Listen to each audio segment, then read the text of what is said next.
Eigen values and eigen vectors of A matrix. ये chapter हमारा कई दिन से चल रहा है और आज हम इस चैप्टर को वाइंड अप करने वाले हैं और नेक्स्ट लेक्चर से फिर हम लीनियर अलजेब्रा का पोर्शन स्टार्ट करेंगे। और आज इस लेक्चर में फाइनली इस चैप्टर को आज हम फिनिश कर देंगे और इसके बाद एक और चैप्टर आपका मैट्रिसेस वाले पोर्शन में बचता है क्वाड्रेटिक फॉर्म। लेकिन उस क्वाड्रेटिक फॉर्म वाले चैप्टर को मैं आपको बाद में कराऊंगी। पहले लीनियर अलजेब्रा का पोर्शन जो है वो हम शुरू करेंगे कल से। आज हम इस चैप्टर को वाइंड अप कर रहे हैं, ठीक है। तो इसमें कुछ थ्योरम्स हैं जिनके मैं आपको सिर्फ स्टेटमेंट्स दूंगी और न्यूमेरिकल प्रॉब्लम्स साथ में आपको सॉल्व करके दिखाऊंगी, ठीक है। तो आज का लेक्चर स्टार्ट करते हैं कुछ डेफिनेशंस और थ्योरम्स के साथ। तो पहला हमारा कॉन्सेप्ट है अलजेब्राइक एंड ज्योमेट्रिक मल्टीप्लिसिटी।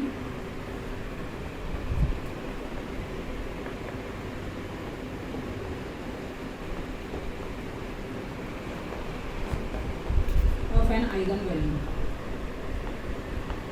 किसी आइगन वैल्यू की अलजेब्राइक मल्टीप्लिसिटी और ज्योमेट्रिक मल्टीप्लिसिटी से हमारा क्या मतलब है, ठीक है। ये अभी हम समझने की कोशिश करते हैं। पहले ये दोनों डेफिनेशन देख लेते हैं। पहले अलजेब्राइक मल्टीप्लिसिटी की देख लेते हैं, तो लिख लेते हैं दोबारा algebraic multiplicity.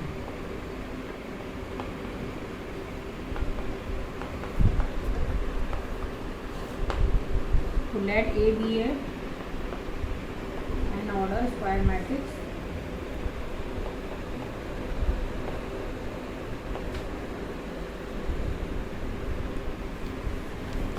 and characteristic equation of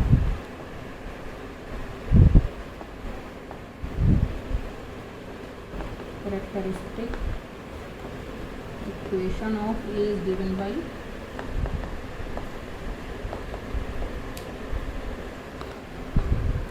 determinant A minus lambda I equals to 0। और हमने मान लिया कि इसके जो फैक्टर्स हैं वो हमने कर लिए हैं और इसके जो फैक्टर्स हैं वो लैम्डा 1 लैम्डा 2 लैम्डा m आने वाले हैं। लैम्डा k या m कुछ भी मान सकते हो। लैम्डा माइनस लैम्डा 1 की power n1, lambda minus lambda 2 की power n2 and so on lambda minus lambda k की power nk is equals to 0, ठीक है। ये एन ऑर्डर की एक इक्वेशन बनेगी और उसको हमने फैक्टराइज कर लिया है, ऐसा हमने मान लिया है। तो और लैम्डा 1 लैम्डा 2 लैम्डा के क्या हैं, इसके आइगन वेक्टर्स हैं। तो ये सारे डिस्टिंक्ट नहीं हैं क्योंकि n1 n2 nk टाइम्स ही रिपीट हो रहे हैं। यहाँ n1 plus n2 plus nk इन सब का जो टोटल होगा वो n होगा, क्योंकि टोटल पावर हमारी कितनी है इक्वेशन की n है ना। तो इन सब का जो टोटल है वो n है। तो ये जो n1 है वो लैम्डा 1 की मल्टीप्लिसिटी है, n2 is algebraic multiplicity of lambda 2 and nk is algebraic multiplicity of lambda k। जो फैक्टर जितनी बार रिपीट हो रहा है उसको उसकी अलजेब्राइक मल्टीप्लिसिटी कहते हैं। तो लैम्डा 1 की अलजेब्राइक मल्टीप्लिसिटी है n1, लैम्डा 2 की अलजेब्राइक मल्टीप्लिसिटी है n2 और लैम्डा k की अलजेब्राइक मल्टीप्लिसिटी है nk। और इन सबका जो टोटल है वो कितना है, ठीक है। तो जो फैक्टर जो आइगन वैल्यू जितनी बार रिपीट होती है किसी कैरेक्टरिस्टिक इक्वेशन में उसे उसकी अलजेब्राइक मल्टीप्लिसिटी कहते हैं। ये तो आसान था। ज्योमेट्रिक मल्टीप्लिसिटी थोड़ा सा डिफरेंट है और ये जो है वो एक्चुअली रैंक स्पेस और नल स्पेस इससे थोड़ा सा डिफाइन होती है। और रैंक और null space range of a linear transformation और null space of a linear transformation ये अभी हमने लीनियर अलजेब्रा वाले पोर्शन में पढ़ना है। एक्चुअली मैट्रिक्स क्या होती है, वो दो डिफरेंट बेसिस के रेस्पेक्ट में भी एक लीनियर ट्रांसफॉर्मेशन है L V से W में। तो उसकी जो रेस्पेक्टिव बेसिस हैं V और W मान लो, उनके बेसिस में जो लीनियर ट्रांसफॉर्मेशन का रिप्रेजेंटेशन होता है वो मैट्रिक्स में आता है। तो लीनियर अलजेब्रा, लीनियर ट्रांसफॉर्मेशन और मैट्रिक्स जो है वो इंटर रिलेटेड हैं और एक साथ पैरेलल इनकी थ्योरी मूव करती है। तो हम अभी जो मैट्रिक्स थ्योरी पढ़ रहे हैं उसको हम लीनियर ट्रांसफॉर्मेशन से अलग करके पढ़ रहे हैं थोड़ा सा, इसलिए हमें थोड़ी सी दिक्कत हो रही है। यदि हम इसको लीनियर ट्रांसफॉर्मेशन के संग पढ़ते हैं, एक्चुअली यूजी कोर्सेज में क्या होता है कि हमें कुछ चीज़ें पढ़नी होती हैं, कुछ चीज़ें नहीं पढ़नी होती, और पीजी में आपको सब कुछ पढ़ना होता है तो आप सबको एक साथ लेके मूव कर सकते हो। और यहाँ प्रॉब्लम यह है कि हमें लीनियर ट्रांसफॉर्मेशन में इतना डीप जाना नहीं है, मैट्रिक्स में हमें थ्योरी पढ़नी है, तो कई चीज़ें स्किप हो जाती हैं बीच बीच में, है ना। तो अभी मैं आपको इसकी ज्योमेट्रिक मल्टीप्लिसिटी समझाने की कोशिश करती हूँ। जो हमारा लैम्डा मान लो एक आइगन वैल्यू है मैट्रिक्स ए की, let lambda be a eigenvalue, an eigenvalue of matrix A, है ना। तो इसकी जो आइगन वेक्टर्स हैं वो आपको कैसे मिलते हैं, X then eigen vectors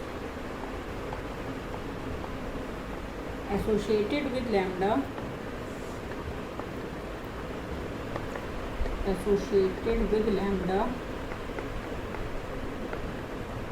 will be found by solving the equation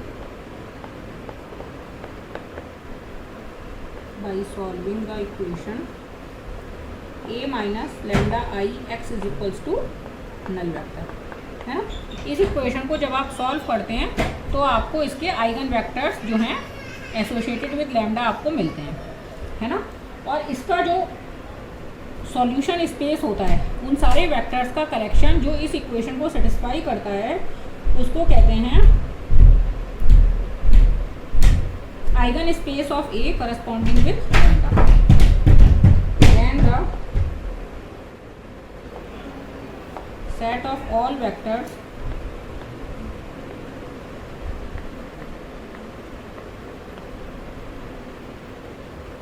satisfying this equation उसको null space of A minus lambda I भी कह सकते हैं। Null space of A minus lambda I या eigen space of A corresponding with eigen value lambda, दो नाम आप इसको दे सकते हैं। Then the set of all vector satisfying this equation is called null space of a minus lambda I, और इसका दूसरा नाम है आइगन स्पेस ऑफ ए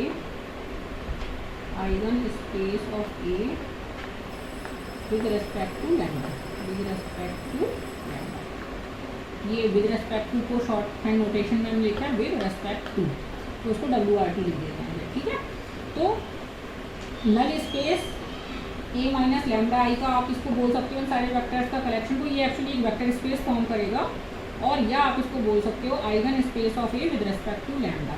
और लीनियर अलजेब्रा में ही एक थ्योरम होती है कि किसी भी लीनियर ट्रांसफॉर्मेशन में रैंक और नलिटी का जो टोटल होता है, रैंक ऑफ मैट्रिक्स ए या लीनियर ट्रांसफॉर्मेशन और नलिटी यानी कि नल स्पेस की जो डायमेंशन होती है उसका जो टोटल होता है वो वेक्टर स्पेस की डायमेंशन के इक्वल होता है, तो वो n के इक्वल होता है। तो rank of A plus nullity of A is equals to n।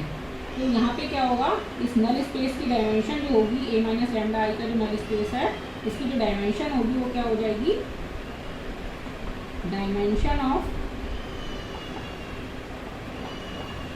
Null space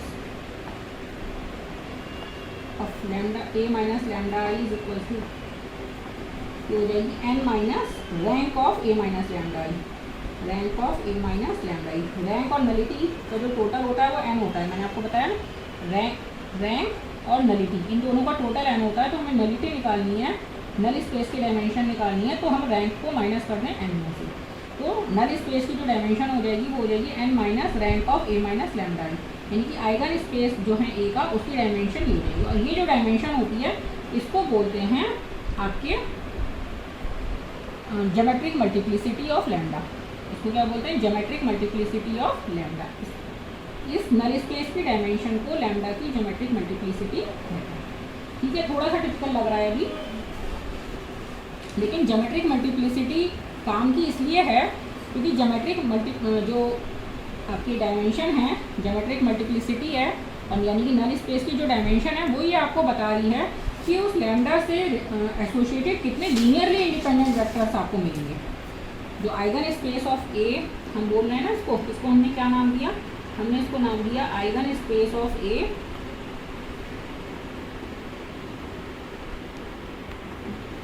corresponding to eigen value lambda, ये नाम दिया हमने इसको, corresponding to eigen value lambda. तो इसकी जो डायमेंशन होगी वो आपको क्या बताएगी वो आपको बताएगी इसकी डायमेंशन, यानी कि ज्योमेट्रिक मल्टीप्लिसिटी। इसका हमने इसी की डायमेंशन को हमने ज्योमेट्रिक मल्टीप्लिसिटी कहा है, ज्योमेट्रिक मल्टीप्लिसिटी। ये चीज़ हमें बताएगी कि number of linearly independent vectors कितने हैं associated with lambda.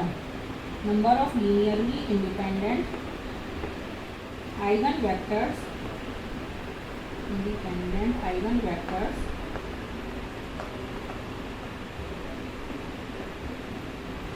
Associated with lambda. क्योंकि बेसिस की जो डायमेंशन है, बेसिस में कितने एलिमेंट्स हैं, वही maximum number of linearly independent vectors होते हैं किसी वेक्टर स्पेस में। तो number of linearly independent eigen vectors associated with lambda, ये आपको यहाँ बता रहा है। और लीनियरली इंडिपेंडेंट आपके लिए क्यों जरूरी है? क्योंकि यदि वेक्टर्स की लीनियरली इंडिपेंडेंट होते हैं तो ही आप उसका डायगोनलाइजेशन कर सकते हो मैट्रिक्स का। ये भी हमने पिछले लेक्चर में देखा था कि यदि आइगन वैल्यू लैम्डा रिपीट हो रही है तो मैंने आपसे कहा था कि उससे रिलेटेड जो आइगन वेक्टर्स हैं वो लीनियरली इंडिपेंडेंट होने चाहिए। और यदि वो लीनियरली इंडिपेंडेंट है तो आपकी जो मैट्रिक्स है वो डायगोनलाइजेबल है, और यदि वो लीनियरली इंडिपेंडेंट नहीं है तो वो मैट्रिक्स डायगोनलाइजेबल नहीं है। तो यहाँ से ज्योमेट्रिक मल्टीप्लिसिटी इसलिए इंपॉर्टेंट है क्योंकि ये आपको लीनियरली इंडिपेंडेंट आइगन वेक्टर्स कितने हैं उनकी संख्या बता देगी। और अब एक थ्योरम आ जाएगी। थ्योरम का स्टेटमेंट क्या है कि कोई भी मैट्रिक्स, पहली बात तो ये कि ज्योमेट्रिक मल्टीप्लिसिटी अलजेब्राइक मल्टीप्लिसिटी से एक्सीड नहीं कर सकती। ये तो थोड़ा सा कॉमन सेंस की भी बात है, लेकिन इसका एक्चुअली प्रूफ करना है। सारी चीज़ें कॉमन सेंस की लगती हैं हमें अलजेब्रा में कई चीज़ें, लेकिन उनका प्रूफ काफ़ी रिगरस होता है। लेकिन हम अभी इस रिजल्ट को प्रूफ नहीं कर रहे हैं, हम इसे कॉमन सेंस से ही मान लेते हैं कि the geometric multiplicity of any eigen value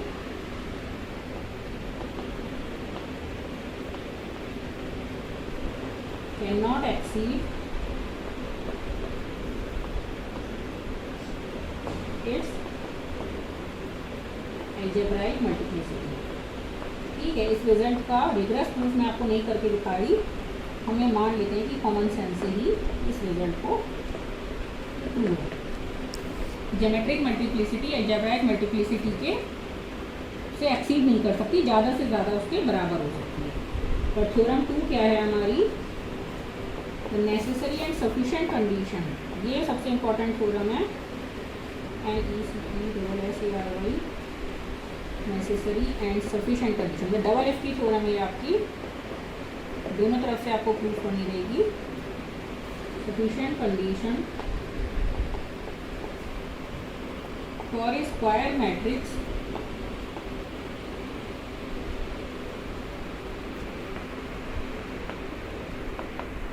to be diagonalizable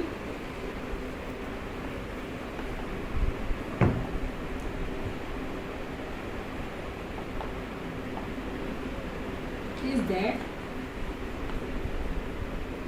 geometric multiplicity of each eigenvalue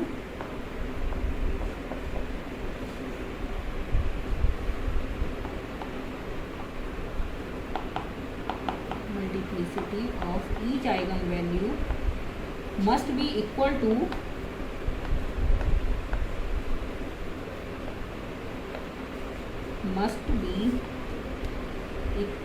its algebraic multiplicity। algebraic multiplicity है ना, कि हर आइगन वेक्टर की जो ज्योमेट्रिक मल्टीप्लिसिटी है वो उसकी अलजेब्राइक मल्टीप्लिसिटी के बराबर होना चाहिए, तो वो स्क्वायर मैट्रिक्स डायगोनलाइजेबल होगी और अदरवाइज नहीं होगी।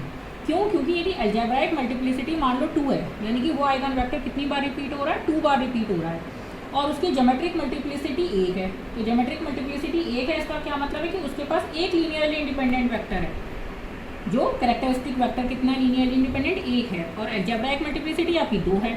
तो जब ज्योमेट्रिक मल्टीप्लिसिटी इससे कम है तो उसका मतलब है कि जो मैट्रिक्स पी आप फॉर्म नहीं कर पाओगे। मैट्रिक्स पी फॉर्म करने के लिए आपको क्या चाहिए थे?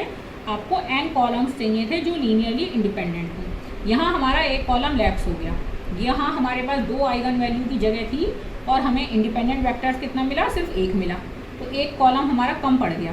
एक कॉलम कम पड़ गया तो आप मैट्रिक्स पी फॉर्म नहीं कर पाओगे। मैट्रिक्स पी फॉर्म नहीं कर पाओगे तो आपकी मैट्रिक्स डायगोनलाइजेबल नहीं हो पाएगी। और यदि ज्योमेट्रिक मल्टीप्लिसिटी और अलजेब्राइक मल्टीप्लिसिटी इक्वल हो गई, यदि यानी कि अलजेब्राइक मल्टीप्लिसिटी किसी आइगन वेक्टर की 2 है और उसकी ज्योमेट्रिक मल्टीप्लिसिटी भी 2 है, इसका क्या मतलब है कि उसके करस्पॉन्डिंग आपको 2 इंडिपेंडेंट आइगन वेक्टर्स मिल रहे हैं। उस आइगन वैल्यू के करस्पॉन्डिंग आपको लीनियरली इंडिपेंडेंट आइगन वेक्टर्स कितने मिल रहे हैं? 2 मिल रहे हैं। तो यहाँ पे वो कितने जगह घेर रहा है? वो आइगन वैल्यू 2 जगह घेर रहा है, और 2 जगह घेर रहा है और उसके करस्पॉन्डिंग आपको 2 वेक्टर्स मिल गए जो एक दूसरे के लीनियरली इंडिपेंडेंट है, यानी कि मैट्रिक्स पी के आपको 2 कॉलम मिल गए।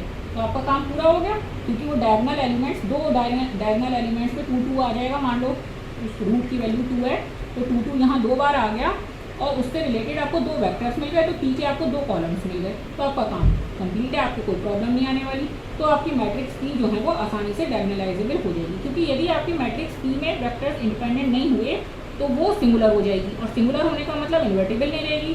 इन्वर्टिबल नहीं रहेगी तो मैट्रिक्स ए जो है वो डायगोनलाइजेबल नहीं रहेगी।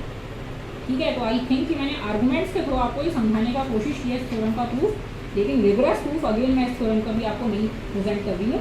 सिर्फ मैंने इस थ्योरम दोनों थ्योरम्स के आपको स्टेटमेंट्स दिए हैं, और अब मैं एक न्यूमेरिकल प्रॉब्लम आपके साथ शेयर कर रही हूँ, और बाकी प्रॉब्लम्स आप लोग खुद कर लेंगे।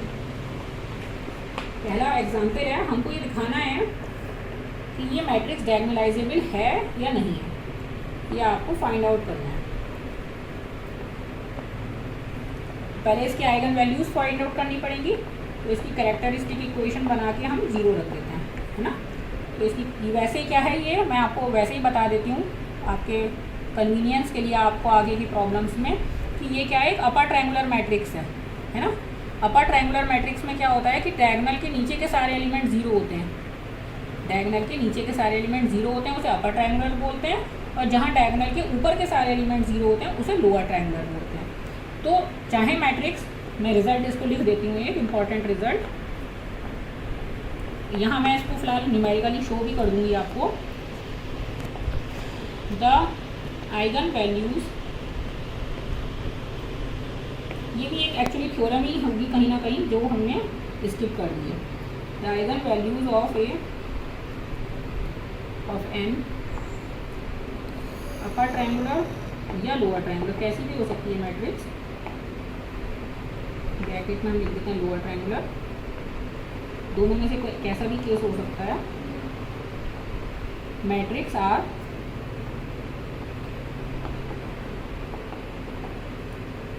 इट्स डायगोनल एलिमेंट्स,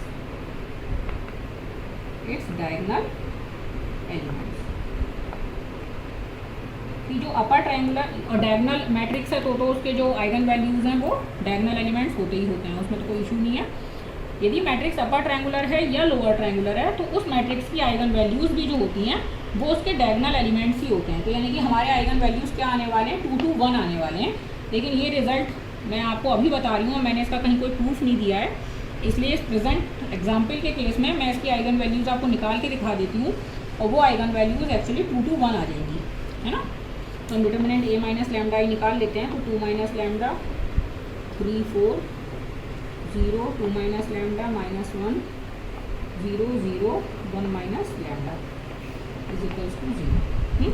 तो इसको आप एक्सपेंड करोगे, क्या आएगा, 2 माइनस लैम्डा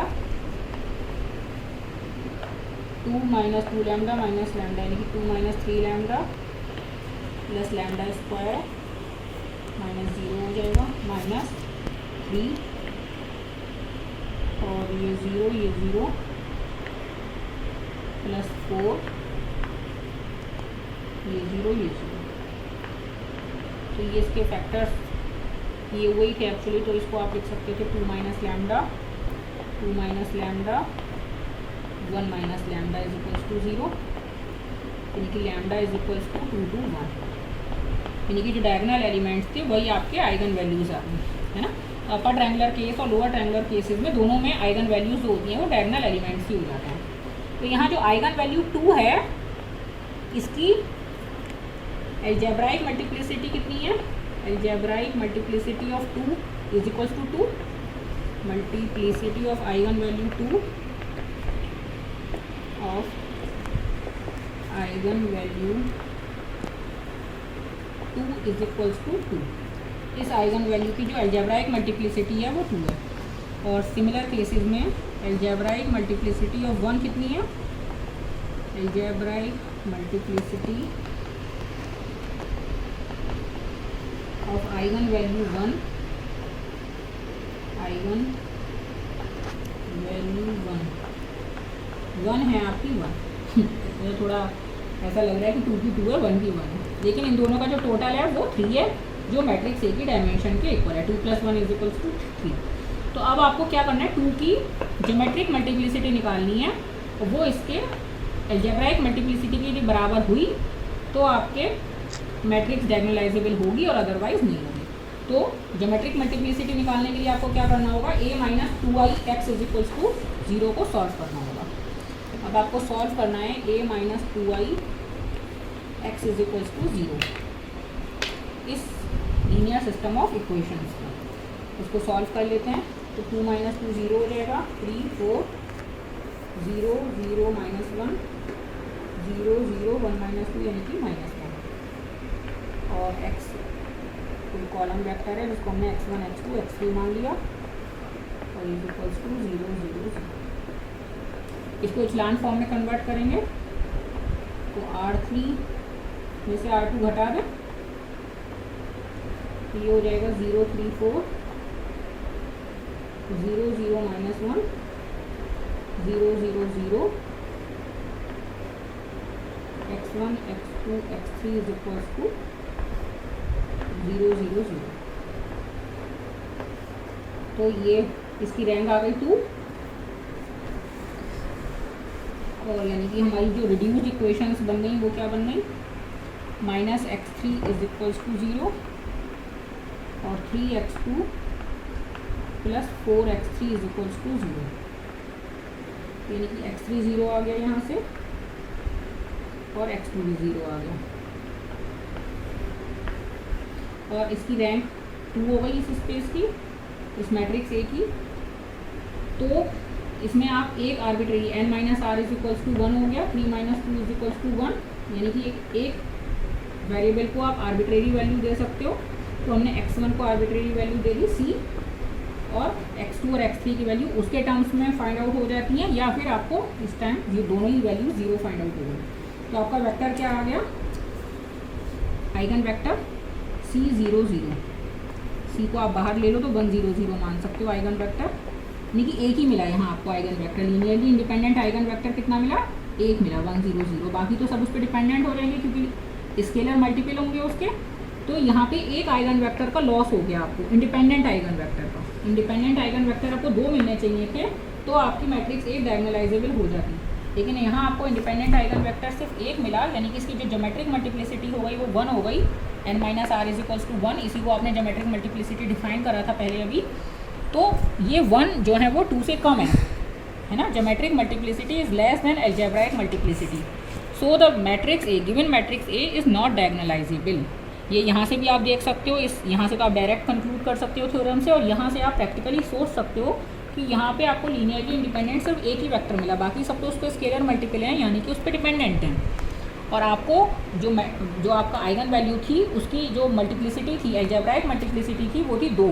तो आपको यहाँ पे 2 वेक्टर से भी मिलते तो आप मैट्रिक्स पी फॉर्म कर पाते, और यहाँ पर आपको सिर्फ एक ही वेक्टर मिला, इसलिए मैट्रिक्स पी में एक वेक्टर का लॉस हो गया, एक वेक्टर, एक कॉलम वेक्टर का लैप्स कर गया, इसलिए मैट्रिक्स पी फॉर्म नहीं हो पाएगी। इसलिए मैट्रिक्स ए, जो गिवन मैट्रिक्स ए है, वो डायगोनलाइजेबल नहीं होगी। आई थिंक कि मैं एक ही बात को बहुत बार रिपीट कर रही हूँ शायद, लेकिन मैं एक्चुअली इस फैक्ट को एम्फेसाइज करना चाह रही हूँ ताकि ये आप लोगों को आसानी से और क्लियरली समझ में आ सके कि लीनियरली इंडिपेंडेंट वेक्टर क्या है, कहाँ हमारा वेक्टर का लैप्स हो रहा है, और उसकी वजह से क्या प्रॉब्लम आ रही है, जिसकी वजह से कि मैट्रिक्स ए एक डायगोनल मैट्रिक्स के सिमिलर आप नहीं कर पा रहे हो, है ना। तो प्रॉब्लम कहाँ लाई कर रही है, वो यहाँ लाई कर रही है कि यहाँ पे आपको एक वेक्टर मिल रहा है, जबकि यहाँ आपको 2 वेक्टर लीनियरली इंडिपेंडेंट मिलने चाहिए थे, और इसकी वजह से जो गिवन मैट्रिक्स है A is not diagonalisable, and this is your result, this is your answer.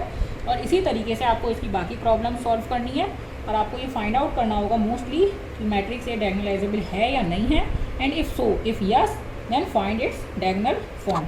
तो आपको मैट्रिक्स पी फाइंड आउट करनी होगी, और P inverse AP is equals to उसकी जो डायगोनल एंट्रीज होंगी वो आपकी आइगन वैल्यूज़ के इक्वल आपको दिखाना होगा, जैसे कि आपने लास्ट एक्सरसाइज में दिखाया था। आई होप कि आपको ये समझ में आ गया होगा। और इसी के साथ आज हमारा ये जो चैप्टर है eigen values and eigen vectors of A matrix ये फिनिश होता है। Thank you very much.